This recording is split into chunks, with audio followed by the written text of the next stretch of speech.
Независимо от икономическата ситуация, която се случва в страната през последните години, не би трябвало да има обективни причини пациентите, които посещават клиниката, да не се лекуват с необходимото качество и внимание. Основен акцент в нашата дейност е естетичното заболечение, естетичното протезиране. Поради тази причина използваме изключително широко безметални възстановявания, естетични конструкции, които почти по никакъв начин не могат да бъдат различени от хора, които не са специалисти.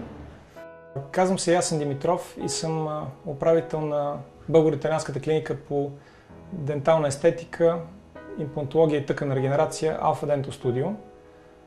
Усмивката на човек е прозорец към неговата душа. Това всъщност се явява веро, което моите учители са ми предали и аз се опитвам да следвам в своето ежедневие. Повечето пациенти, които ни търсят, след като по някаква причина са загубили зъбите си, виждаме, че това довежда неминуемо до промени в техният характер, тяхната психика.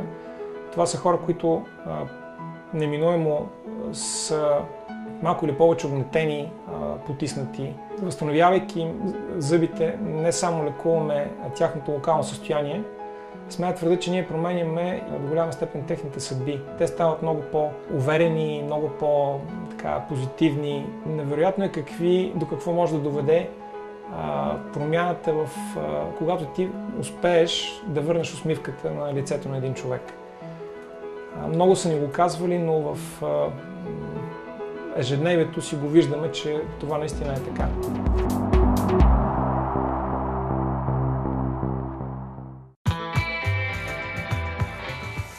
Alpha Dental Studio е създадена през 2000-та година, като българо-италианската клиника по естетична стоматология, имплантология и тъканна регенерация Alpha Dental Studio е създадена преди около 3 години, през 2011 година. Целта на клиниката е да помогне за решаването на здравни проблеми, свързани с зъбите, както на чужди пациенти, на чужденци, така и на нашите българските пациенти, придържайки се към най-добрите стандарти в световната дентална медицина, съобразени с икономическата обстановка в нашата страна. Целта на проекта е изключително амбициозна, тъй като екипа, който е събран, е от единомишленици, както в клиничната среда, така и от нашите партньори, от зъботехническите лаборатории, с които работим. Всички те са хора, които по някакъв начин са обучени на съвременните методики в нашата област, спазват световните стандарти за хигиена, асептика, прецизност в лечението на пациента и акцент на нашето лечение е поставянето на нашите пациенти в центъра.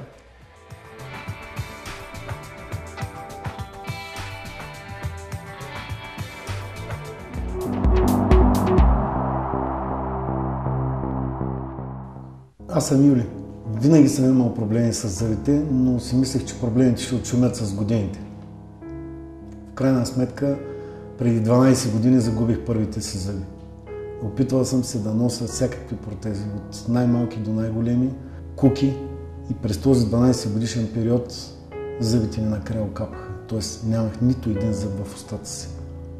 Потърсих варианти за лечение в чужбина. Разглеждах опции за Германия, опции за Холандия. Не съм си представил, че в България могат да бъдат направени такива манипулации и в крайна сметка аз да бъда пълноценен човек. Разбрах за клиниката на доктор Ясен Димитров от мои приятели и от съпругата ми, която беше започнала също да се лекува. Това, което е интересно в случая с Юли, че когато дойде при нас, на нашия жаргон, това е един пациент с тотално обеззъбяване, т.е.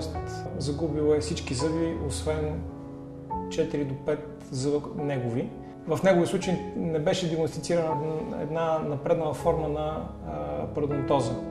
Следствие начин на живот, следствие за намерена хигиена и така нататък. Не можахме, за жалост, да спасим това, което беше останало. Тези няколко зъба, които при него се клатеха и го боляха и се възпаляваха непрекъснато, нямаше как да бъдат запазени. Това те се отстраниха, след което се оказа, че костната тъкан в участъка, където трябваше да се поставят имплантати, е недостатъчно. Там костта беше много тънка. Тази цел се направиха 2 костни присадки в максиларните синуси в ляво и в дясно. Това се прави последният начин. През венеца се избутва шнайдеровата мембрана. Това е една тънка ципа, която тапицира максиларния синус, кухината под орбитите на горната челюст. Избутва се шнайдеровата мембрана и се запълва с изкуствена кост. Специално в него, в случай заради обема на костни присадки, се направи и една допълнително катализиране на зарастването с тромбоцитна плазма, автогенна, което е изключително ново като метод, с много добра успеваемост. Комбинацията от двата метода ни даваха възможност след около по-малко от 6 месеца да имаме в зоната, в която бяхме поставили костните присадки, регенерирана, твърда, нормална, жива, витална кост. С оглед на това, че той е млад човек в изключително активна възраст, 44 годишен, житейският му път се предполага, че ще бъде поне още около 4 десетилетия. Се взе решение да се направят конструкции, които са от циркониев оксид. По този начин установи по много приятен начин самата естетика, цялата лицева хармония и най-вече това се направи с материал, който е доста издръжлив с оглед неговата дълговечност.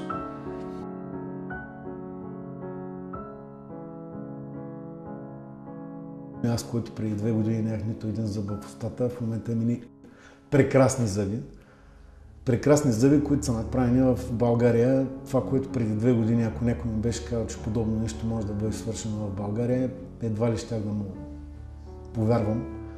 От гледна точка на това, че винаги съм си мислил, че в България тези неща не се случват. Факт е обаче, че в Dental Studio тези неща се случват и човек като мен наистина си получи зъбите. Въпросът не е в това да си получиш зъбите, въпросът е, че сега вече се храня нормално, мога да се усмихвам, мога да бъда на всяка една снимка като най-голямата Кипра. Години, поради здравословни проблеми, които имах, зъбите ми бяха започнали да се рушат. Това, което доктор Димитров ми предложи, той беше първият зъболекар, който ми предложи това, да бъдат облечени моите зъби с новите материали, с които работят, а именно стъкло-керамика.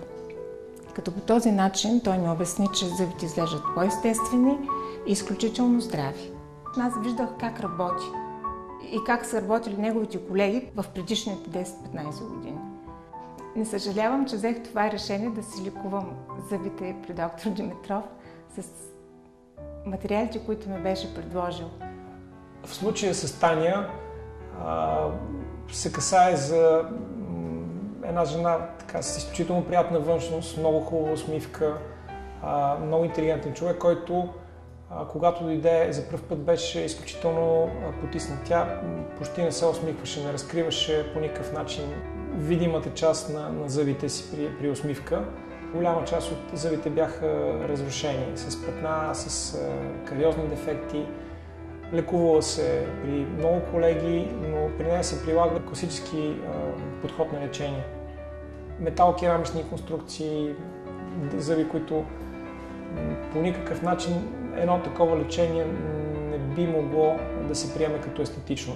Липсата на един строен, стегнат план беше довело до това, че при нея имаше и понижение в вертикалното измерение на оклузията, т.е. нейната захапка беше понижена, вследствие на което се реши да се повдигне височината на захапката и да се облекат зъбите, които в най-добра степен цитира целта на едно добро естетично възстановяване.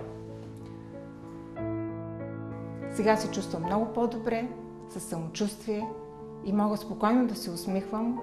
Нещо, което преди съм се притеснявала да го правя.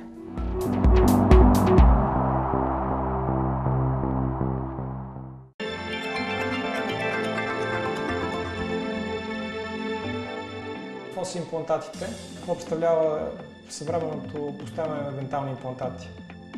Денталните имплантати са изработени от титанови сплави, тъй като след многогодишни изследвания в продължение на десетилетия е установено, че титанът е единственият материал, който е бил съвместим.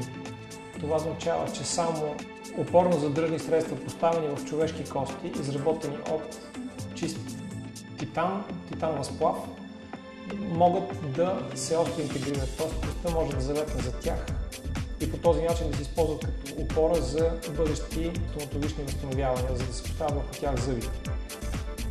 Поставянето на имплантата се извършва след разрез, след една микрохирургична интервенция, а именно след разрез се пробива остеотомния отвор, в който се поставя зъбен имплантат, след което раната се зашива.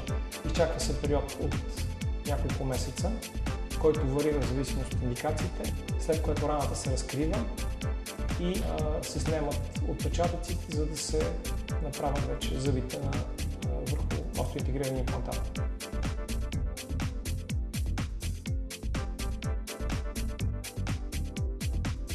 Все по-често използваме компютърно моделиране и компютърно изработване на безметални конструкции. Една от методиките, една от машините, до които много често прибягваме, се нарича CEREC, която е дъщерна фирма на Siemens, Sirona. С нейна помощ сме в състояние да изработиме отделни зъби от литиев дисиликат в рамките на по-малко 24 часа от снимането на отпечатъка на един пациент. Това ни дава възможност да бъдем изключително гъвкави, когато пациентът няма много време за лечение. Методиката позволява в рамките на няколко часа, буквално от препарирането на формата на зъба до залепването с фотополимерни смоли, да протече цялото лечение. Методиката е изключително надеждна, изключително авангардна, с много голяма прецизност. Се явява един от инструментите, които използваме много широко в лечението на нашите пациенти.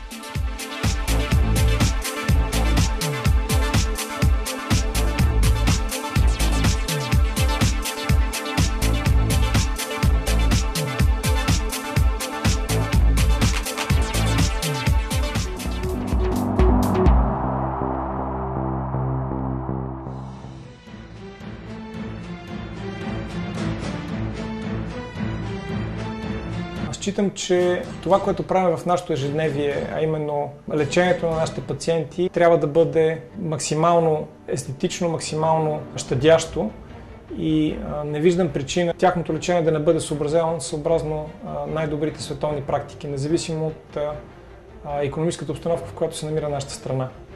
Точно това е бил лайтмотивът, който ме е движил при създаването на Alpha Dental Studio, сегашната клиника, това, което ме движи и напред. Не малко е постигнато до момента, но спрямо поставените цели, които мисля, че можем да изпълним, имаме доста голям път, който може да се извърви. Аз вярвам, че този път ще го извървя с хората, които са застанали до мене.